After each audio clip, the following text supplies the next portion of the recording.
तो दोस्तों जैसा कि आप सभी लोगों ने देखा कि बैटल थ्रू द हेवेंस के करंट के एपिसोड्स में लौंडा हमारा पिल गैदरिंग कंपटीशन को जीतने में कई सारे प्रॉब्लम्स को फेस कर रहा है और इसका सिर्फ और सिर्फ एक ही कारण है, वो है ओल्ड मूगू, जिसने 4 कलर पिल लाइटनिंग को समन कर दिया, जिसके बाद शोएन के जीतने के चांसेस अब और भी ज्यादा कम हो गए हैं। लेकिन यहाँ पर उसे जिता सकते सिर्फ और सिर्फ एक ही आदमी, वो है कोई और नहीं बल्कि हमारे चचा याओलाओ। और वो कैसे? उसके पीछे एक सीक्रेट टेक्निक है जिसे शोयन अपकमिंग एपिसोड में इस्तेमाल करेगा, जो कि कोई नॉर्मल नहीं है। पूरी दोंगा सीरीज के अंदर में किसी भी पील को रिफाइन करने के बाद उसे और भी ज्यादा एनहांस कर पाना लगभग इम्पॉसिबल है, लेकिन उसे सबसे पहले बीटीटीएच कॉन्टिनेंट के ऊपर में हमारे मास्टर याओलाओ ने परफॉर्म करके दिखाया था और उस टेक्निक का नाम है स्पिरिचुअल एनहांसमेंट। और इसी टेक्निक को इस्तेमाल करके मास्टर याओलाओ ने पहले पिल गैदरिंग कंपटीशन चैंपियनशिप को जीता था और अब शोयन उसी लोकेशन यानी कि हमारे पिल गैदरिंग कंपटीशन में उसी इतिहास को फिर से दोहराने वाला है। और आज की इस वीडियो में हम लोग जानेंगे कि शोयन उसे कैसे इस्तेमाल करता है, साथ ही साथ स्पिरिचुअल एनहांसमेंट के बारे में जितनी भी इंफॉर्मेशन है सभी इसी वीडियो में हम लोग जानेंगे। तो वीडियो को स्टार्ट करने से पहले मैं आपसे एक सवाल पूछना चाहता हूँ कि बीटीटीएच के जो लेटेस्ट एपिसोड रिलीज हुए हैं अब तक इसके अंदर में सबसे स्ट्रॉन्गेस्ट कल्टिवेटर हम लोग को कौन सा दिखाया गया है? तो आप लोग उसका नाम कमेंट सेक्शन में जरूर बताना। और मैं जिंदा लोगों की बात कर रहा हूँ, मुर्दा लोगों की नहीं। स्पिरिचुअल एनहांसमेंट एक ऐसी टेक्निक है जिसकी मदद से कोई भी अल्केमिस्ट अपने एक रिफाइंड पिल को और भी ज्यादा एनहांस कर सकते हैं। एक्चुअली में क्या होता है कि अगर एक टायर पिल को एक बार रिफाइन कर दिया जाए तो वो खुद की कॉन्शियसनेस को होल्ड करता है, इस बारे में सबको पता है। साथ ही साथ उसके आसपास में स्पिरिचुअल ऑरा काफी ज्यादा कंडेंस होता है, यानी कि हर एक टायर पिल के पास अपनी स्पिरिचुअलिटी होती है और यही स्पिरिचुअलिटी की डेंस ऑरा की वजह से पता चलता है कि वो जो 8 टायर का पिल है वो कितनी ग्रेडिंग्स में जाता है। फॉर एग्जाम्पल जैसा कि हम लोगों ने देखा कि सभी लोगों ने 8 टायर की पिल को रिफाइन किया, लेकिन जो सबसे ज्यादा अभी करंट के टाइम पे प्योर है वो है हमारे ओल्ड मूगू का, क्योंकि उसकी जो स्पिरिचुअल ऑरा होगी वो शोयन और बाकी सभी अल्केमिस्ट के मुकाबले ज्यादा बेटर होगी। और अल्केमिस्ट पिल की इसी स्पिरिचुअलिटी को अगर और भी ज्यादा एनहांस कर दिया जाए तो उसकी क्वालिटी में हम लोगों को थोड़ा सा बढ़ाव देखने को मिल जाता है। और अब शोयन को अगर मूगू को हराना है तो उससे अपने पिल की स्पिरिचुअलिटी को एनहांस करना पड़ेगा, जिसके लिए वो स्पिरिचुअल एनहांसमेंट टेक्निक का इस्तेमाल करेगा। लेकिन इसे इस्तेमाल कर पाना इतना आसान नहीं है, इसकी रिक्वायरमेंट्स काफी ज्यादा महंगी हो सकती है। लेकिन एक ऐसी रिक्वायरमेंट है जिससे मास्टर याओलाओ ने शोयन को पहले ही बता रखा है कि एक्चुअली में कोई भी अल्केमिस्ट अगर 8 टायर को सरपास कर देता है तभी जाके वो स्पिरिचुअल एनहांसमेंट टेक्निक को इस्तेमाल कर पाएगा। लेकिन इसके प्रोज भी है और कई सारे कॉन्स भी।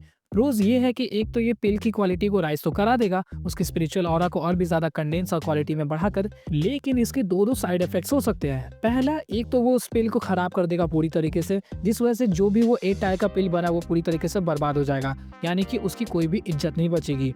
दूसरा कि समटाइम्स ये जो स्पिरिचुअल एनहांसमेंट टेक्निक है इस वजह से वो जो पिल रहता है वो ब्लास्ट कर जाता है, और अगर वो बर्स्ट हुआ तो उस रेडियस में जितने भी चीजें होंगी उन सभी चीजों को वो काफी भारी नुकसान पहुंचा सकता है। इसके साथ साथ एक और साइड इफेक्ट है कि जो यूजर इसे परफॉर्म कर रहा है ये उसके बॉडी के ऊपर में काफी ज्यादा हार्श हमें देखने को मिलता है। समहाउ अगर शोयन इसको इस्तेमाल करेगा तो उसकी जो स्पिरिचुअल एनर्जी होगी वो पूरी तरीके से एग्जॉस्ट हो जाएगी। और स्पिरिचुअल एनहांसमेंट एक ऐसी टेक्निक है कि हानफंग जैसे टॉप इंटेलिजेंट अल्केमिस्ट भी इसे आसानी से परफॉर्म नहीं कर पाते अगर वो 8 टायर पे आ जाते तो।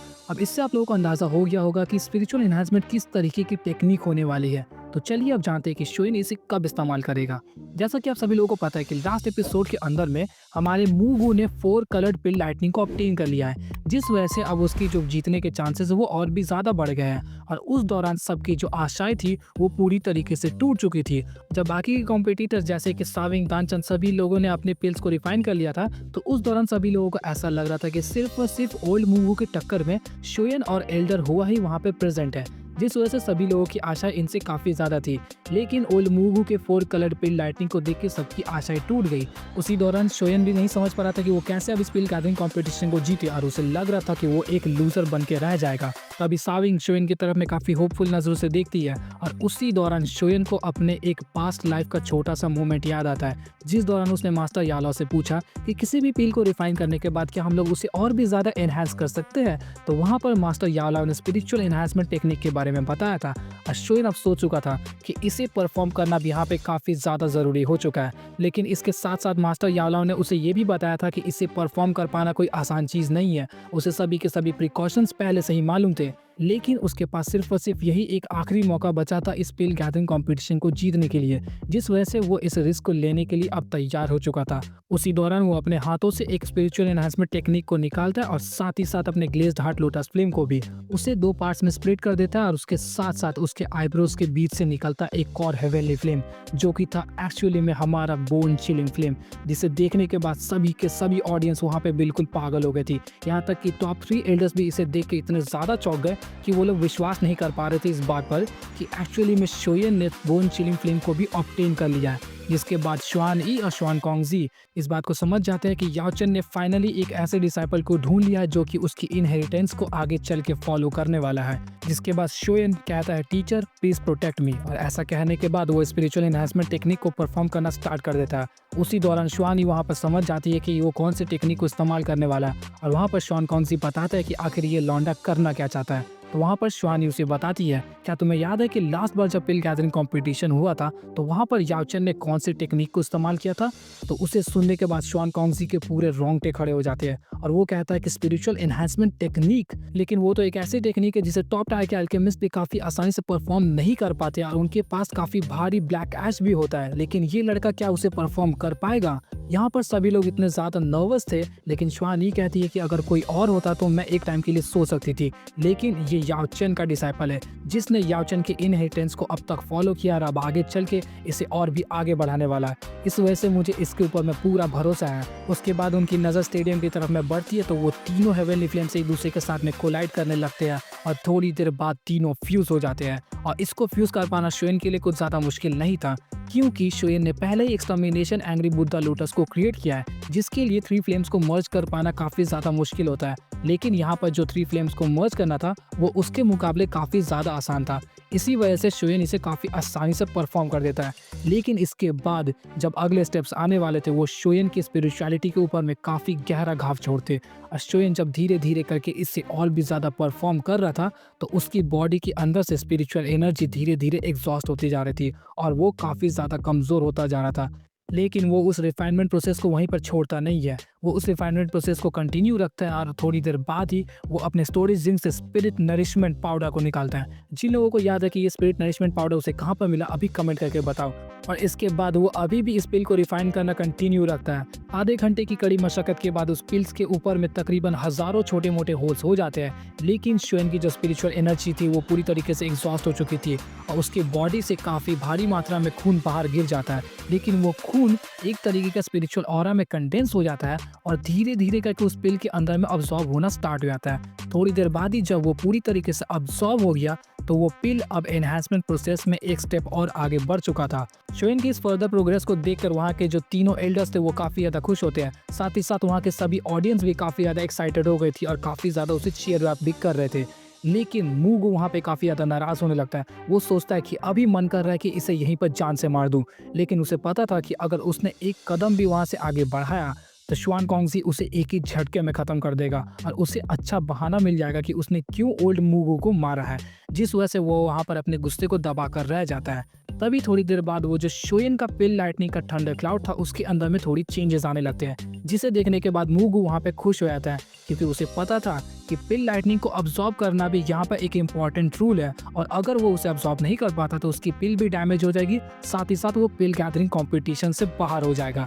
लेकिन शोयन के पास एक बैकअप प्लान पहले से ही रेडी था।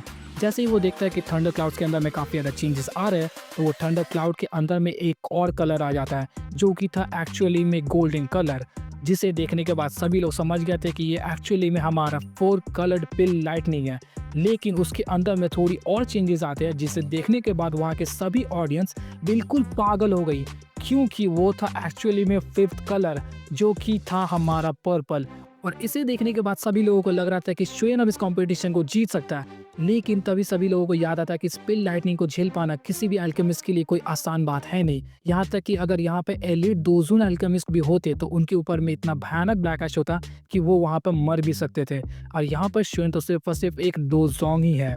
और सबकी इस टेंशन को देख के ओल्ड मूगू काफी ज्यादा खुश होता है, क्योंकि उसे लग रहा था कि शोयन इसे पक्का नहीं झेल पाएगा। तभी शोयन निकालता अपना बैकअप प्लान और वो था हमारा अर्थ डीमन पपेट।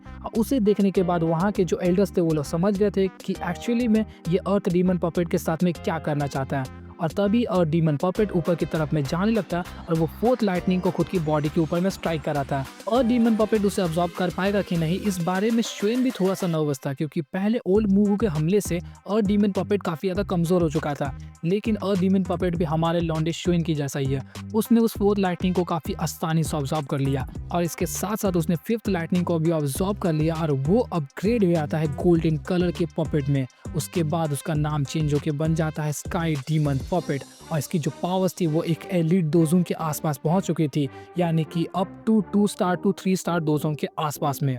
और इस पूरे प्रोसीजर के बाद में जब शुआन कॉन्गजी सभी के पिल्स को एक तरीके से टेस्ट करते हैं तो वहां पर पता चलता है कि जो सबसे ज्यादा एनहांस्ड पिल है वो हमारे लॉन्डे ऑफ कोर्स शुएन का है। जिसके बाद ये पिल गैदरिंग कंपटीशन का विनर कोई और नहीं बल्कि हमारा लॉन्डा शुएन है। और इस पिल गैदरिंग कंपटीशन को जीतकर शुएन ने मास्टर यालो के लेगेसी को कंटिन्यू रखा और वहां पे शुआन कॉन्गजी को याद दिलाता है कि तुम फिर से याओचिन से हार गए। जिसके बाद इस वीडियो का अंत हम लोग यहीं पर करते हैं। तो अगर आप लोगों को स्पिरिचुअल एनहांसमेंट टेक्निक अच्छा लगा हो तो मास्टर याओ के लिए एक लाइक तो बनता ही है। तो मिलता है आपसे एक और न्यू इंटरेस्टिंग वीडियो के साथ, तब तक के लिए गुड बाय।